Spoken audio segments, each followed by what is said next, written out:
Imaginez un jour où tous les êtres humains qui ont jamais existé, des plus grands rois aux plus humbles serviteurs, se rassembleront devant le trône majestueux de Dieu. Ce jour-là, il n'y aura aucune distinction de richesse, de pouvoir ou d'influence. Chacun se tiendra devant le juste juge, exposé non seulement pour ses actes, mais aussi pour ses pensées et ses intentions. Le jugement dernier n'est pas seulement un événement futur, c'est le point culminant du plan de Dieu pour l'humanité, un jour qui apportera une justice parfaite à toute la création. La scène, décrite de manière vivante dans Apocalypse chapitre 20, versets 11 à 15, révèle le trône blanc, symbole de la puissance absolue et de la sainteté de Dieu. La terre et le ciel fuient sa présence, démontrant que rien ne peut lui cacher. Les livres sont ouverts, et toutes les œuvres des hommes y sont enregistrées. Mais il y a aussi le livre de vie, le récit de ceux qui ont été lavés par le sang de l'agneau. C'est à partir de ce livre qu'est déterminée la destinée éternelle de chaque âme, entrée dans le royaume de Dieu ou condamnation dans l'étang de feu. Le prophète Daniel, des siècles plus tôt, avait eu une vision similaire. Dans Daniel chapitre 7, versets 9 et 10, il décrit un trône flamboyant, entouré de milliers d'anges, servant devant Dieu, pendant que les livres sont ouverts. Cette image fait écho à la sainteté et à la justice du Créateur, qui ne laisse aucun péché impuni, mais offre également miséricorde aux repentants. Jésus, dans Matthieu chapitre 25, versets 31 à 46, détaille le jugement avec la parabole des brebis et des boucs. Il se présente comme le roi qui séparera les peuples. Les brebis, représentant les justes, sont accueillis dans le royaume préparé depuis la fondation du monde. Les chèvres, symbolisant ceux qui ont rejeté Dieu et négligé leur prochain, sont envoyés au châtiment éternel. Cette séparation se fera à partir de la vie vécue ici, d'attitudes qui reflètent ou non l'amour de Dieu. Lors du jugement dernier, il n'y aura ni excuse, ni secret, ni argument. Tout ce qui a été fait en secret sera mis en lumière, comme Jésus l'a prévenu dans Luc chapitre 12, versets 2 et 3. Il n'y a rien de caché qui ne soit révélé, ni de caché qui ne soit connu. Il s'agit d'un appel urgent à réfléchir sur nos vies d'aujourd'hui. Êtes-vous prêts pour ce jour-là? Que se passerait-il si votre histoire était lue devant l'univers entier? Frères, cette réflexion nous met au défi de vivre chaque instant avec détermination et respect devant Dieu. Laissez votre like sur cette vidéo, abonnez-vous à la chaîne et activez la cloche pour ne pas manquer les prochains chapitres de ce puissant voyage à travers la parole de Dieu. Partagez ce message afin que davantage de personnes puissent se préparer pour ce grand jour et restez avec nous pendant que nous explorons les vérités sur le jugement dernier. Imaginez le trône blanc comme la manifestation suprême de la sainteté et de la justice de Dieu. Dans Apocalypse chapitre 20, verset 11, Jean décrit une scène d'une majesté incomparable, un trône resplendissant, devant lequel même la terre et le ciel disparaissent, incapables de porter la gloire du Seigneur. Ce trône n'est pas seulement un symbole, il représente le pouvoir souverain de Dieu pour juger l'humanité et la création. Mais que sont les livres ouverts évoqués dans ce passage?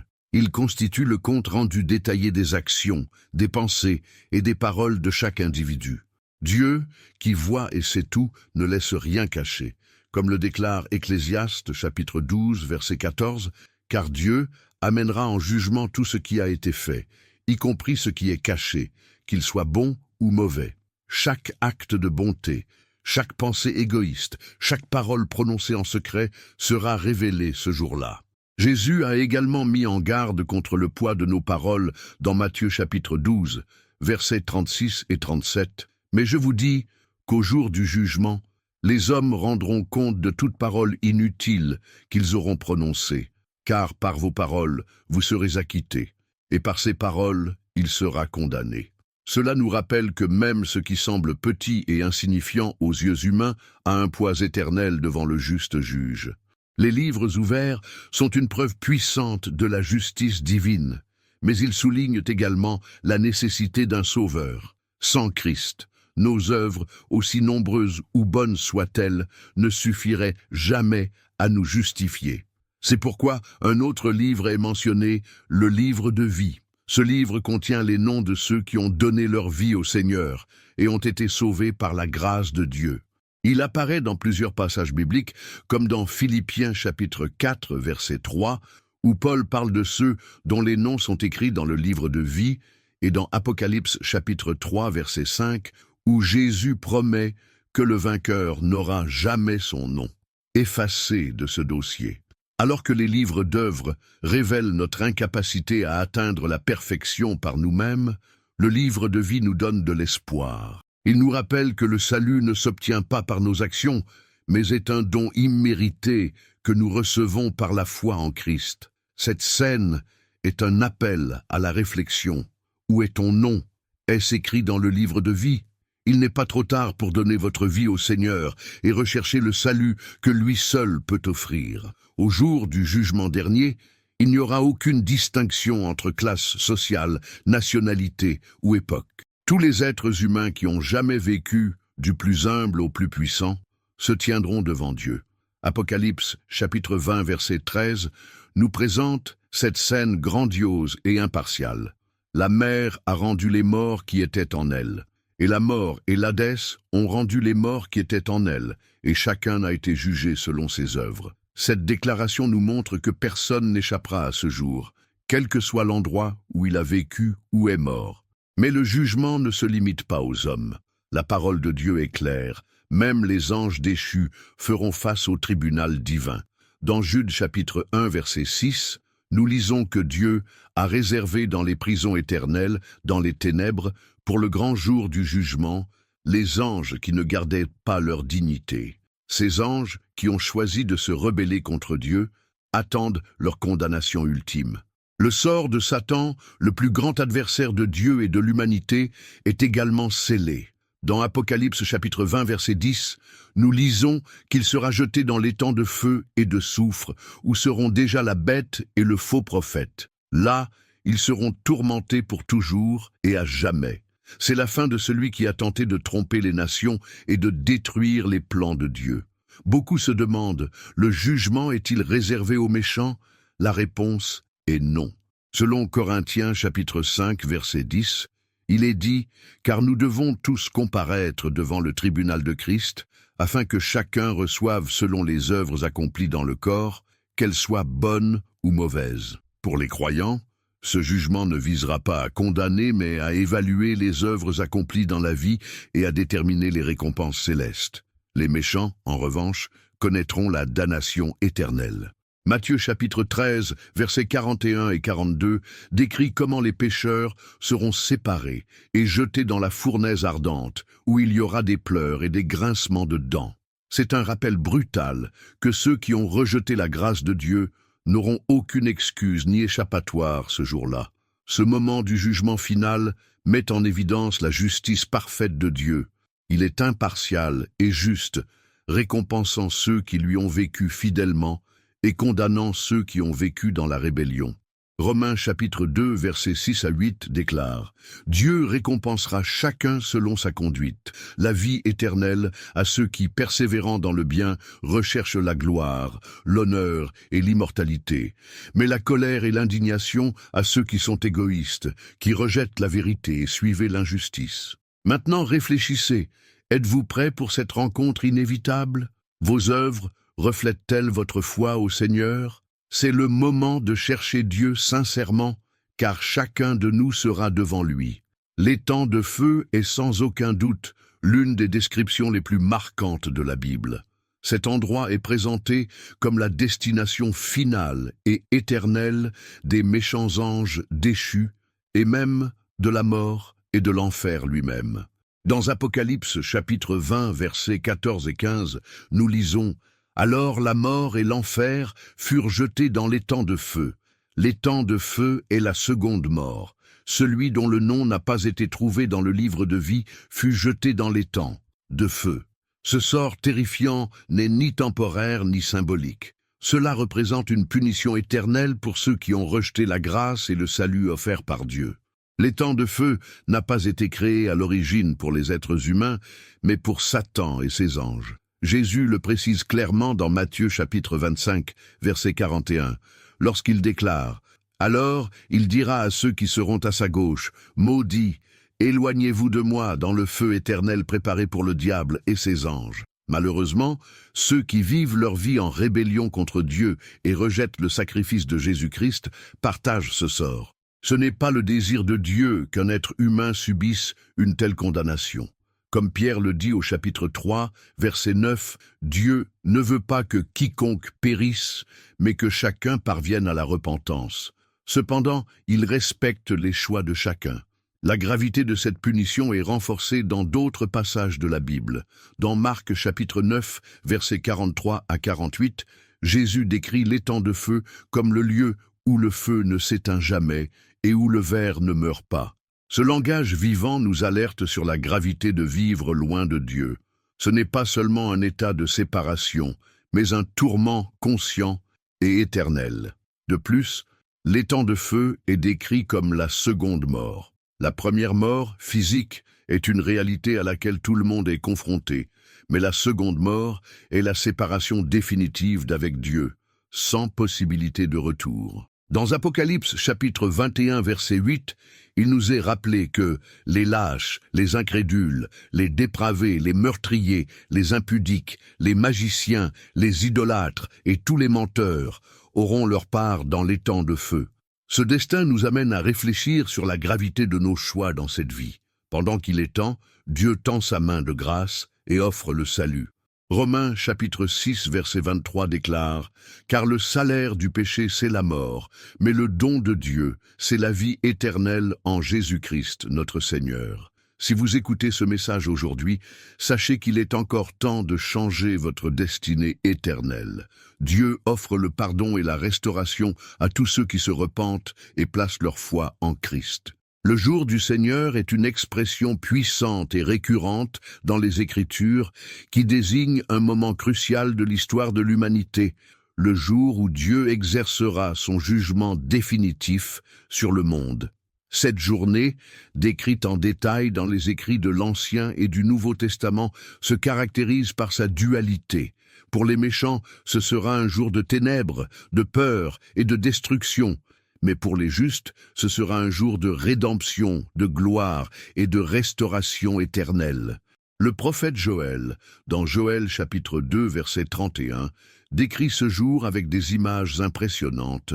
Le soleil se transformera en ténèbres et la lune en sang avant que vienne le grand et terrible jour du Seigneur. Cette vision apocalyptique souligne le caractère catastrophique du jugement pour ceux qui rejettent le Seigneur, tout en annonçant le début d'une nouvelle ère pour ceux qui restent fidèles. Dans le Nouveau Testament, l'apôtre Pierre aborde également le jour du Seigneur avec une perspective intense.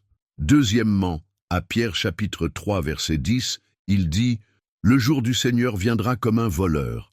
Les cieux disparaîtront avec un grand bruit, les éléments seront détruits par la chaleur, et la terre et tout ce qu'elle contient sera détruit.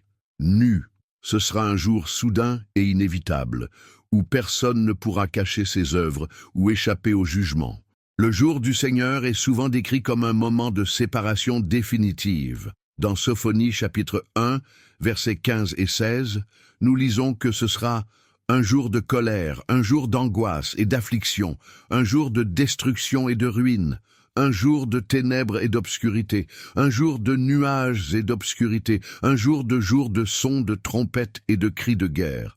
Pour les méchants, ce sera un jour de lamentation, car leurs œuvres seront exposées et jugées avec la justice divine. En revanche, pour les justes, le jour du Seigneur est un jour d'espoir et de récompense. Dans 1 Thessaloniciens chapitre 5 verset 9, Paul réconforte les croyants en déclarant que Dieu ne nous a pas destinés à la colère, mais à recevoir le salut par notre Seigneur Jésus-Christ. Pour ceux qui persévèrent dans la fidélité, le jugement final ne sera pas un jour de condamnation, mais un temps de gloire éternelle et d'union avec Dieu. Cette journée apportera également le renouveau de toutes choses. Dans Apocalypse, chapitre 21, versets 1 à 4, nous voyons l'accomplissement des promesses de Dieu. « Je vis un nouveau ciel et une nouvelle terre, car le premier ciel et la première terre avaient disparu, et la mer n'était plus. J'entendis une voix forte venant du trône, disant, « Maintenant, le tabernacle de Dieu est avec les hommes, avec lesquels il vivra. Ils seront son peuple, Dieu lui-même sera avec eux et il sera leur Dieu. Il n'y aura plus de mort, ni de chagrin, ni de cris, ni de douleur, car l'ordre ancien a disparu. Le jour du Seigneur, bien que terrifiant pour ceux qui s'opposent à Dieu, sera une étape glorieuse pour ceux qui ont fait confiance en sa grâce. Il apportera l'accomplissement des promesses divines et inaugurera l'éternité pour les fidèles. Alors demandez-vous, comment vous préparez-vous pour cette journée ? Vos œuvres sont-elles enregistrées dans le livre de vie? Ne remettez pas à demain ce qui peut être résolu aujourd'hui. Réfléchissez à votre vie, recherchez le Seigneur et faites confiance à sa miséricorde. Lors du jugement dernier, le Christ occupe la position la plus élevée et incontestable. Il est le juge suprême de toute la création. Jésus le précise clairement dans Jean chapitre 5, verset 22, où il déclare « Le Père ne juge personne, mais il a remis tout jugement au Fils ». Cette déclaration met en évidence l'autorité unique du Christ, étant donné qu'il est non seulement notre Sauveur, mais aussi le juge qui aura le dernier mot sur la destinée de chaque être humain.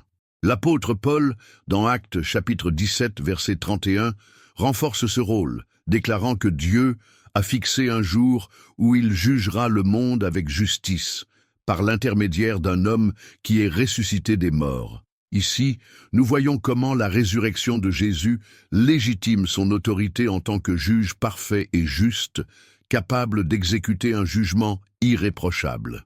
Le jugement du Christ sera basé sur une justice absolue et parfaite. Il ne jugera pas seulement ce qui est visible, mais aussi ce qui est caché dans les cœurs. L'auteur d'Hébreux nous rappelle cette réalité dans Hébreux chapitre 4, versets 12 et 13, où l'on lit que « La parole de Dieu est vivante et active, plus tranchante qu'une épée à deux tranchants.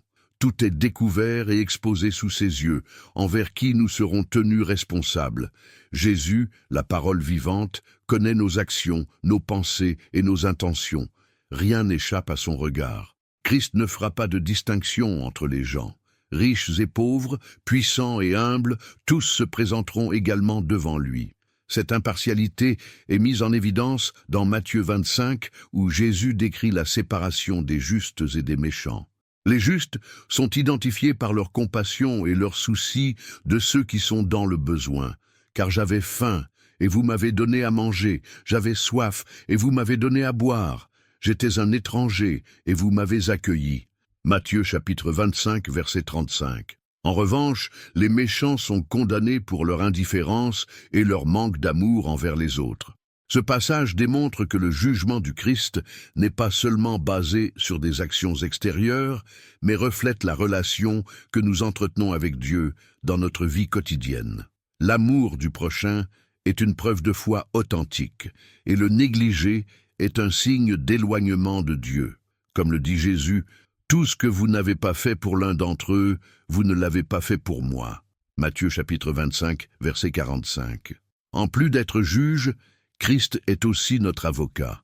Dans 1 Jean chapitre 2, verset 1, nous lisons « Nous avons un avocat auprès du Père, Jésus-Christ, le juste. » Cela signifie que ceux qui ont reconnu Jésus comme Seigneur et vécu dans l'obéissance à sa volonté n'ont pas à craindre le jour du jugement.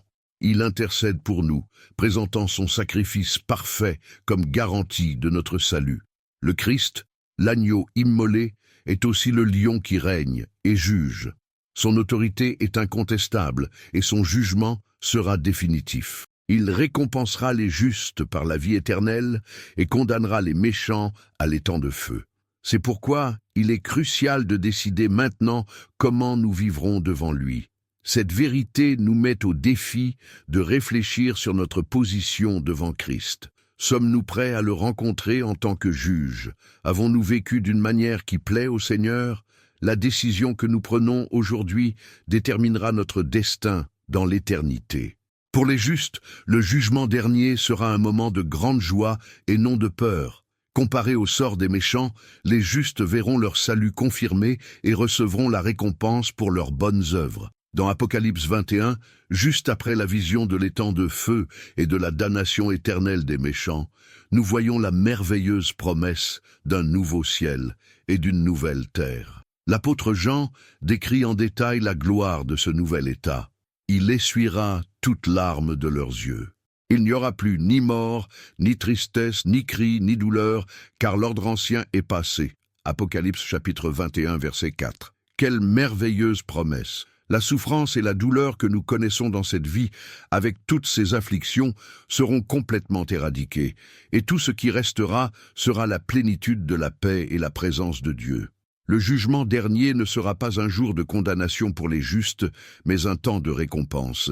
Selon Corinthiens chapitre 5 verset 10, l'apôtre Paul précise que chacun comparaîtra devant le tribunal du Christ pour recevoir des récompenses pour les œuvres accomplies au cours de sa vie. Car nous devons tous comparaître devant le tribunal du Christ, afin que chacun on peut recevoir ce qu'on a fait par le corps, selon ce qu'on a fait, qu'il soit bon ou mauvais. Les récompenses ne sont pas destinées au salut, car celui-ci a déjà été garanti par la grâce du Christ, mais à l'honneur de la fidélité, du zèle et de l'obéissance des saints. La vie d'un chrétien fidèle sera valorisée et récompensée par Dieu. La Bible fait également mention des couronnes que les justes recevront pour leurs œuvres fidèles. Parmi eux se trouve la couronne de justice, selon Timothée chapitre 4 verset 8, qui est la récompense pour ceux qui ont vécu dans la justice et ont attendu avec foi la venue du Christ. La couronne de vie, Jacques chapitre 1 verset 12. Promise à ceux qui ont persévéré malgré les épreuves et les tentations, et la couronne de gloire. D'abord à Pierre chapitre 5 verset 4, pour les pasteurs fidèles et les dirigeants du troupeau de Christ. Chacune de ces couronnes reflète le dévouement et la fidélité dont les justes ont fait preuve dans leur marche chrétienne. Mais le plus grand prix pour les justes ne sera pas une couronne ou une récompense visible, mais la présence éternelle de Dieu. La promesse centrale de l'Évangile est que le salut nous réconciliera avec Dieu pour toujours, nous permettant de vivre en sa présence pour l'éternité. Comme Jésus l'a promis dans Jean chapitre 14, versets 2 et 3, « Il y a plusieurs pièces dans la maison de mon Père. S'il n'en était pas ainsi, je vous l'aurais dit. Je leur préparerai une place. Et si je vais préparer une place pour eux, je reviendrai et je le prendrai pour moi, afin que vous soyez là où je serai. » La présence de Dieu sera notre plus grande joie, notre plus grande récompense. Nous serons libérés de tout mal et vivrons éternellement dans sa gloire et sa paix. C'est notre espoir. Et cette espérance est la base de notre foi. Par conséquent, frères, assurez-vous de partager ce message d'espérance avec les autres. Après tout, quoi de plus important que d'assurer notre éternité avec Dieu? Si vous voulez vivre éternellement avec lui, aimez cette vidéo, abonnez-vous à la chaîne et partagez avec ceux qui ne connaissent pas encore cette merveilleuse promesse. Portons ensemble la vérité de l'Évangile au monde, car l'éternité avec Dieu est à la portée de quiconque le cherche sincèrement. Alors que les justes hériteront de la vie éternelle et de la présence glorieuse de Dieu, le sort des méchants est éternellement tragique. L'étang de feu, décrit comme la seconde mort dans Apocalypse chapitre 21 verset 8, est le lieu réservé à ceux qui rejettent la miséricorde de Dieu.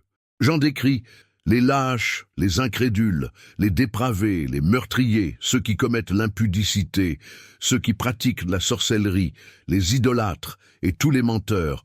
Leur place sera dans l'étang de feu ardent de soufre. Ce verset nous enseigne que les péchés non repentis ont des conséquences éternelles et que le rejet de la grâce de Dieu conduit à une souffrance éternelle. La souffrance physique que représente l'étang de feu est indescriptible, mais la plus grande douleur sera la séparation éternelle d'avec Dieu. Dans Thessaloniciens chapitre 1 verset 9, Paul décrit cette condition terrible.